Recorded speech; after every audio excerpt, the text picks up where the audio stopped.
Hey guys, so long time no video, I know.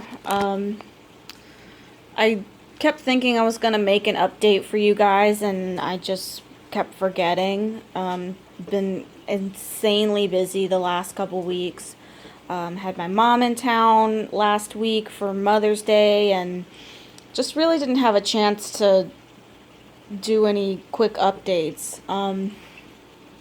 But a lot's been going on, as you guys might remember if you've been watching the last couple updates.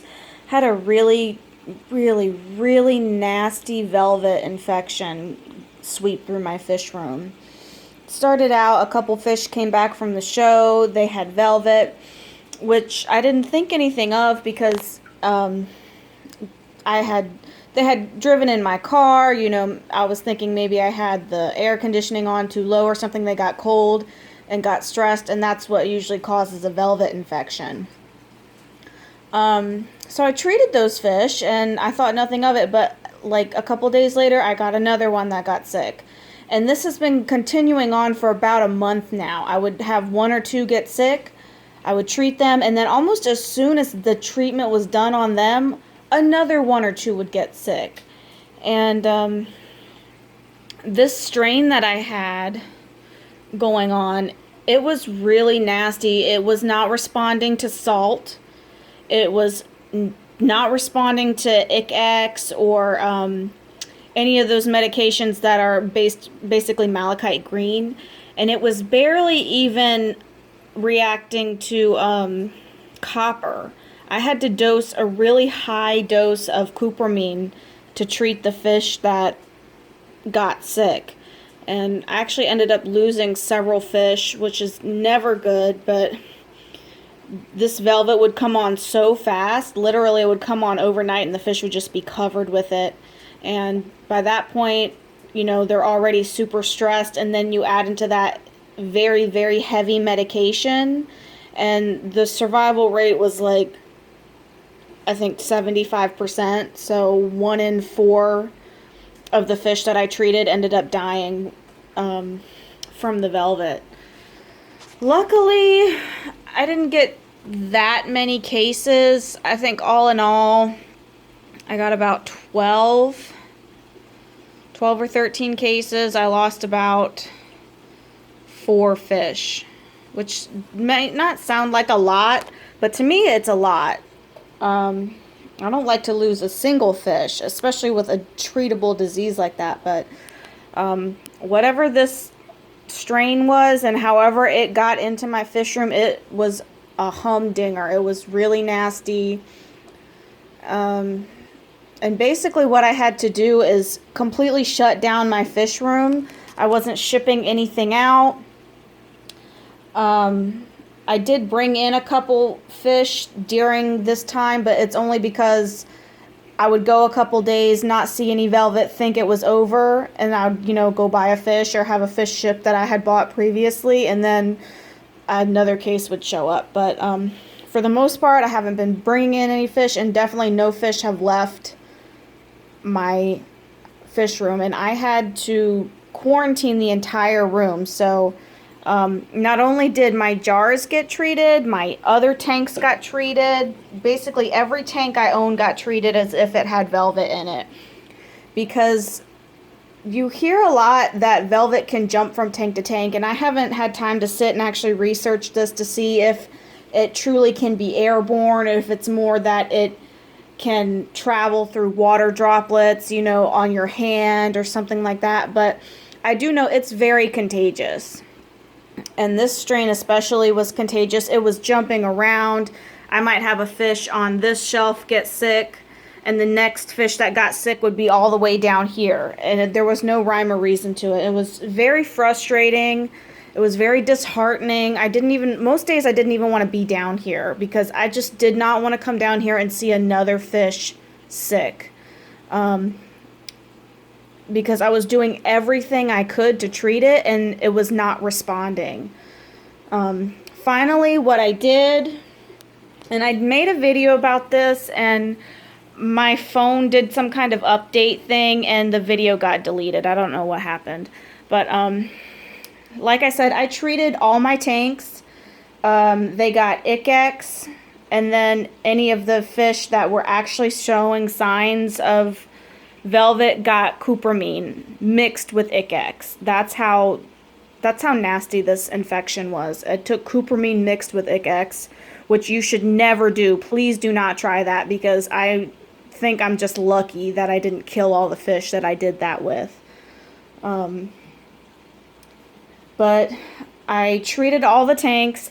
I treated all my jars. I covered this entire rack here, my jar rack, was covered with blankets. It was completely blacked out. You can see I still haven't even turned my LED lights back on this shelf. And it was dark for almost 2 weeks. Completely covered up. And if a fish showed up with the velvet, I would pull it to a different shelf and quarantine it and treat it. But also turn my heat up on all my tanks, even on the goldfish. The goldfish have been warmer than normal. My jars right now, the top is running about 88 degrees. This is my basement, and it's not very well insulated, and I have a big disparity in temperatures on this rack. Even though they're all on heat tape, the bottom shelves will be cooler than the top shelves. And so to get the jars on the bottom running at like 82, 84 degrees, the top ones are running at like 80. The fish that were treated with velvet were also being treated at like 88, 90 degrees, because just 82 degrees, you know, what you read for velvet treatment, it was not working. So it's been almost 2 weeks now that I've done the full velvet treatment, and you know, knock on wood, so far it's looking like I've beaten it. I haven't seen any new cases yet. You know, I'm trying not to be too optimistic, because in the past I've been very optimistic about, you know, my fish looking good and being done with this velvet, and then as soon as I think it's clear, another one shows up. But so far everybody's looking good, and as you can see, I've taken the blankets and stuff down so these fish can see the sunlight again. You also probably noticed they're not in their regular jars. I'm in the process of bleaching their jars. I've already done that once. Since I started the treatment, I bleached everything from my trash can and my buckets to my jars, my nets, python, anything that could possibly touch the fish tanks got bleach. I even wiped down my lids with bleach. Obviously, I wiped them down and let them air out before I put them back on the tanks. But my whole basement has been smelling like a swimming pool because of how much bleach I've been using. But that's what it took to get this crap out of here. And unfortunately, I did lose the spawns I had going on. I had 2 or 3 spawns going, and they didn't make it. I can't be sure that it's because they caught the velvet. It's possible that it was a water quality issue. I had my mind other places, and maybe I missed, you know, an ammonia spike or something. I don't know. But basically, kind of starting from scratch right now. I'm gonna put pairs in this weekend. I'll try to, you know, video that and everything for you guys. But that's really what's been going on. And hopefully the end of this plague is coming soon, or it's over and we can get back to fun stuff, because it's no fun to have sickness in your fish room, and it's definitely not fun to video it for other people. So I really hope you guys excuse me for not posting videos while all this was going on, because it was really upsetting for me. This is, you know, more than just a couple pets for me. This is something that I devote hours a day every single day to. So it's really upsetting when you have these sick fish and you couldn't figure out how to treat them. But anyway, moving on to less sad news. Although I guess it's kind of good since it's over now, but it was sad for the last few weeks. I have some fish coming in tomorrow, so I'll try to remember to do an unboxing. I usually end up getting so excited when the box comes that I open them up and I forget to film it for you guys. But have some fish coming, and I'm really excited about what's coming because it's a mystery box. My friend Karen McCauley, who's been my mentor since I've been breeding, she posted that she needed to get rid of some fish and that she was going to do mystery boxes, and I love surprises like no one's business. So of course I had to get that. So I have at least 6 fish coming. I don't know what they are. I know what one is. One is a green male for this female, who I know you guys are not going to be able to see. But so I know one male is a matching boy for this female, but I don't know what any of the other fish are, and it's really exciting. So I'll try to remember to film that for you guys tomorrow. We finally got Squirt some Eco Complete or some gravel. I'm not going to plant this tank because the light sucks. But it's looking better. Squirt, he's growing pretty good. I always feel like he's not growing, but I looked back on some pictures of him recently when I got him a few months ago, and he's definitely grown a lot. And his tails have definitely grown. His the trailers on his dorsal and anal fin have gotten really long. He likes to stay over there. You'll probably notice that his one eye is still big. I've mentioned this in other videos, but in case you haven't, been watching me very long, he does not have pop eye. I thought he had pop eye. I've treated him for pop eye, but it hasn't gone down and it hasn't gotten worse. And it's been this way for 2 months now, 3 months. I'll have to see if I can look back and see when I got him. But he just has a big eye, and I don't know if it'll ever go down or if it'll stay like that forever. My friend liked to tell me he's so ugly, he's cute. I think he's cute. I don't really think he's that ugly. But, beauty is in the eye of the beholder. He is funny looking with his one big eye, though. And I don't know if he has trouble seeing or not. I do notice he tends to lean to one side a little bit. And so he may have trouble seeing out of that eye as well. But other than that, he's pretty happy. He loves to eat. He's begging for food right now. But I'm hoping that the darker substrate will bring out his colors a bit more, because he's been a bit washed out since I put him in this tank. But I still think he's a little cutie. Oh, let's see. What else can I show you guys? Zoom out. As I said, pretty much my spawn tanks are all empty. My fish room is a complete mess still right now because, as I've said, I've been bleaching and taking tanks down and putting tanks back up, and I just haven't had time to really clean up my fish room. But anyway, swordtails are gone. They left today. A viewer was really nice and said that she would take them for me, because I mentioned I've been trying to rehome them. I was trying to sell them, but nobody was buying them, and finally I just said, if you want them, let me know. And she took them. I just charged her the shipping for them, and I sent them out today, so they're all gone. It's kind of sad, but I'm also really happy to have that tank back, because I decided I was just not going to breed the swordtails anymore.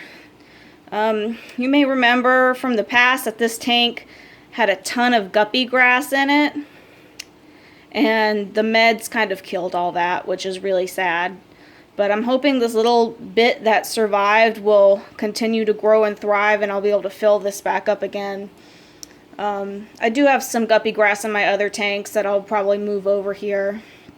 You can see one of my normal plecos right there. For right now, I'm just going to leave the pair of plecos in here and try to get them spawning. I think they're big enough now that they should breed. From what I've been told from a friend that breeds bristlenose, I may not be feeding them enough to really get them in breeding condition. So I don't know why I keep tilting the camera up that way. But, so anyway, I'm going to try to get them fattened up and see if they'll spawn. It's also possible that I have two females. The male does have bristles, but he has very few bristles, and I'm not sure if it's just because he's small. He's about maybe 3 inches, not including his tail. Maybe a little bit more than that. And as you can see, he doesn't really have too many bristles going on. But I don't know if these are the first bristlenose I've ever kept, and when I got them, they were about like 1 inch long. So maybe it just takes a long time for them to really get good bristles growing. Let me know in the comments if you know. But the females over there, I need to probably do a gravel vac in this tank. It's kind of grody looking. Some of the new fish I got are in here. It's kind of turned into a little community tank that I didn't intend it to turn into. I mentioned that I was going to use this as a grow out tank, and I decided to just toss my runty female bettas in here until I needed it. And you know, you can see them, they're growing pretty good. Then I got that blue paradise female on a whim because she was really pretty at the store. And then somehow it snowballed and I ended up with a pair of albino paradise fish. You can see her chasing the male away there. And then I got a pair of guppies in here that I picked up randomly. So it's kind of a hodgepodge, and you hear a lot, don't mix anabantoids, don't, you know, put bettas and paradise or bettas and gourami in the same tank. And that's probably really good advice, but in this case, it's working out fine. That big blue paradise female does chase the male, but she doesn't really bother the bettas. The paradise kind of ignore the bettas, and the bettas kind of ignore the paradise. So it's working fairly well, but this is a pretty understocked tank. It's a 55, and all it has is the 3 paradise, and then it's got about 6 or 7 female bettas, the 2 guppies, and then a pair of juvenile longfin bristlenose. So, but they're doing okay. I'm hoping that these paradise fish don't spawn. I know that's weird to say, but I really don't want to be breeding anything else besides bettas right now. I do have my little guppy colony upstairs that's doing okay, but I really just want to focus on breeding the bettas. If these guys do breed, I doubt the fry will survive with this many predators in this tank. But these guys are really fun to just have as pets. They're related to bettas, and their behavior is actually very, very similar to bettas. I've been really surprised by that. And you can tell that this female is obviously the dominant girl in the tank. But anyway, that's them. As far as Susie's tank, Susie's not sick. The trash bags are because the light on my goldfish tank went out. I have a T5 that's on there normally, and the bulbs went out, and I wasn't able to order bulbs right away because I've been spending a crazy amount of money on medications and stuff to get these fish back to health. And so in the meantime, until my bulbs get here, which I think they'll be here tomorrow, I had to put light on my goldfish tank lest my Val forest die. So what I did was I took the guppy grass that lives in Susie's tank, I took her lids, and I took her light and put it on the goldfish tank temporarily. And then I put the trash bags over her tank just to keep her from being tempted to jump out. So that's pretty much what's been going on. I do have a couple new fish upstairs that I will show you at a later date. They're still going through quarantine. And then I'll show you the fish I'm getting tomorrow, hopefully, as long as I can remember. And then hopefully we'll have some spawns set up this weekend. If not, next week, definitely going to get some spawns going and get back to normal. So thanks for watching. Thanks for 1,000 subscribers. I didn't have a chance to even mention that. We hit 1,000 subscribers a couple weeks ago, and I forgot to mention it on my last update.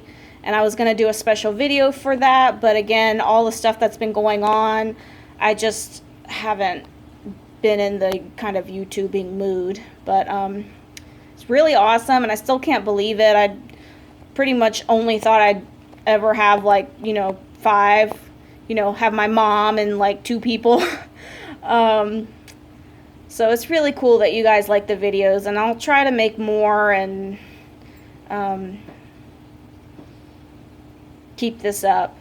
So alright, that's all for today. I'm gonna get started doing water changes and finish bleaching the jars and trying to get this room put back in order, because it drives me nuts when it's messy like this. So look for a video tomorrow. Might post it on Thursday if I forget to post it tomorrow, but I will try to do an unboxing for you guys tomorrow, and hopefully this weekend or next week I'll have videos of new spawns being set up and more updates and all that. So until next time, I'll talk to you guys later.